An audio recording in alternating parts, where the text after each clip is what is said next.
ஓம் நம சிவாய.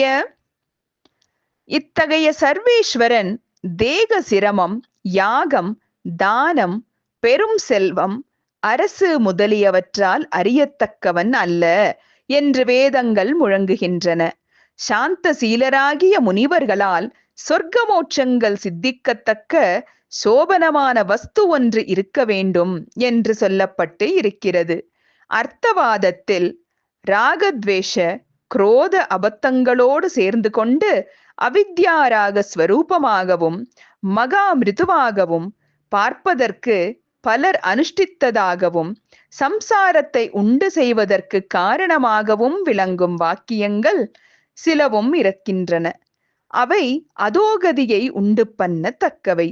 எந்த வாக்கியத்தை கேட்ட மாத்திரத்தில் காம குரோதாதிகள் ஒழிந்து ஜெகதீஸ்வரனாகிய சிவபெருமானிடத்தில் அகேதுகமாகிய பக்தி ஞானங்கள் உண்டாகுமோ அவ்வாக்கியங்கள் காதுகளுக்கு இனிமையாக இல்லாவிட்டாலும் அவையே மங்களகரமானவை.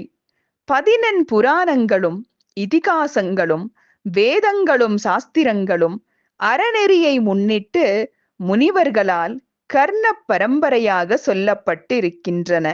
அவற்றுள் ஆன்மாக்களுக்கு புத்திர தார சம்சார பந்தம், சத்யோகர்ப்பம் முதலியனவற்றிற்கு காரணமும் சொல்லப்பட்டு இருக்கின்றன. இவை போன்றவை மோட்ச மார்க்கத்துக்கு துணை செய்ய மாட்டா. உலகில் மக்களுக்கு 1000 ஆண்டுகள் வாழும் ஆயுள் இருந்தாலும் நூல்கள் யாவற்றையுமே ஆராய்ச்சி செய்ய முடியாது. நமக்கு இருக்கும் ஆயுளோ சொற்ப காலம். பண்டிதனும் சமர்த்தனுமாக இருப்பவன் சாஸ்திர சமூகங்களை எல்லாம் ஒழித்து இகபர லோகங்களுக்கு சுபகரமான அக்ஷர தன்மாத்திரையுள்ளதை உணர்ந்து கொள்ளும் பட்சத்தில் அவனே சாஸ்திரங்கள் யாவற்றையும் அறிந்தவனாவான். எல்லா நூல்களையும் கற்றறிவேன் என்று காலத்தை கழிப்பவனும் எல்லாவற்றையும் கற்றுவிட்டேன் என்பவனும் முழு மூடன். அவன் சக்தியடைந்திருப்பினும் அசக்தனே. சம்சார சேற்றிலிருந்து அவன் வெளியே வருவதற்கு ஒரு காலத்திலும் சமர்த்தன் ஆகான். சிவஞானத்தை பக்தி ஸ்ரத்தையுடன் விசாரித்து அறிபவனே பண்டிதன். அவனே எல்லா சக்திகளையும் உடையவன். அவனே மகா தபஸ்வி. அவனே ஜிதேந்திரியன். அவனே உலகம் முழுவதையும் மேரு மலையுடன் கூட்டி தானம் செய்தவன். அவன் அந்நியாயமாக சொன்னாலும் சர்வேஸ்வரன் அதை நியாயமானதாக அனுகிரகிப்பான். ஆகையால் நான் நியாயமாகவே உங்களுக்கு சொல்லுகிறேன். சிவஞானத்தை உணர்ந்தவனே சிவசாயுஜ்யத்தை அடைவான். முனிவர்களே, இத்தகைய சிவஞானத்தை அடைவதற்கு முக்கிய சாதனமாக இருப்பது சிவலிங்கார்ச்சனை ஆகும். அந்த சிவலிங்க பூஜையோ நித்தியம், நைமித்திகம், காமியம் என்று 3 வகைப்படும். அதை சுருக்கமாக சொல்லுகிறேன் கேளுங்கள். பஞ்சாமிர்தத்தாலும் ஸ்நானம், பாத்தியம் முதலியவற்றாலும் அந்த சர்வேஸ்வரனை நித்தியமாக ஆராதித்தால் அவர்கள் விரைவில் அனுகிரகிக்கப்படுவர். தேவாசுரர்களால் திருப்பார்கடல் கடையப்பட்ட காலத்தில் சகல லோகத்திற்கும் மாத்ருபூதமாக நந்தை, பத்திரை, சுசீலை, சுரபி, சுமனை என்ற 5 வகை பசுக்கள் தோன்றின.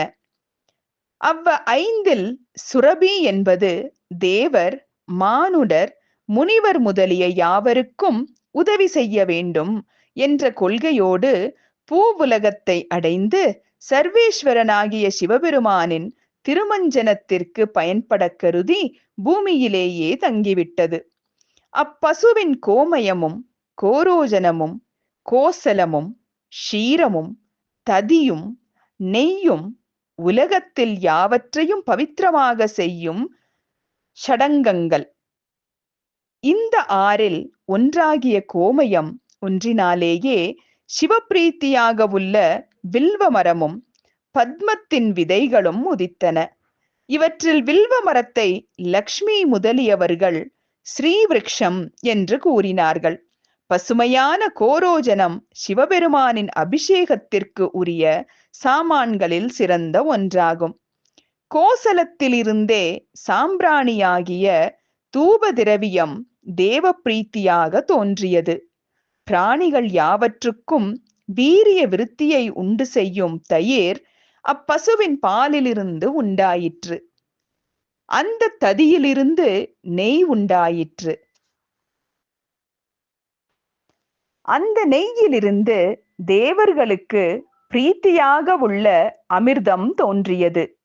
ஆகையால் நெய், பால், தயிர் முதலியவற்றால் லிங்க ரூபமாக உள்ள சிவபெருமானை பக்தியோடு அபிஷேகம் செய்து, பிறகு திவ்ய மலர்மணம் பொருந்திய ஜலத்தினாலும் சிறிது உஷ்ணமாயுள்ள ஜலத்தினாலும் மங்கள வாத்திய யுக்தமாக ஸ்நானம் செய்வித்து, சந்தனம், பச்சை கற்பூரம் முதலியவை கூட்டிய சீதோதகத்தால் அபிஷேகித்து, கமலம், குற்றமற்ற மிருதுவான வில்வ பத்திரம் முதலியவற்றால் பூஜித்து, நெய் கலந்த பரிமள திரவியங்களால் தூபம் கொடுத்து, ஷீரா அன்னமும், எழுதரம் சோதித்த சுத்த ஜலமும், தயிரும், நெய்யும், நெய் கூட்டி சமைத்த பலவித பக்ஷணங்களும் மகா நிவேதனமாக சமர்ப்பித்து, பலமுறை பிரதக்ஷணம் செய்து, ஓம் ஹரஹர நம சிவாய, சர்வேஸ்வர சங்கர மகாதேவா